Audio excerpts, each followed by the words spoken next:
Hi friends, ఈరోజు మా తోటలో పెట్టిన మొక్కల గురించి తెలుసుకుందాం. అందరూ బాగున్నారుగా, మేము కూడా బాగానే ఉన్నాం. ఈరోజు దోస పోదు. ఇది ఎర్రజాజులు చెట్లు అంటారు, అది ఎర్రజాజి.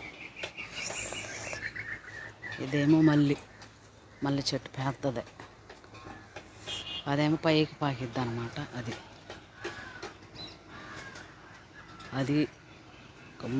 అది మల్లి చెట్టు.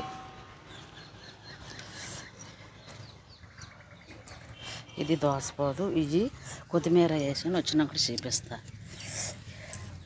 ఇది బెండ, అది బీర, అది సొరకాయ, ఇది గోరుచిక్కుళ్ళు, ఇది బత్తాయి చెట్టు అంటారుగా అదేమో రాతీసురకాయల చెట్టు అనమాట. పచ్చళ్ళు పడతారు కదా ఆ చెట్టు.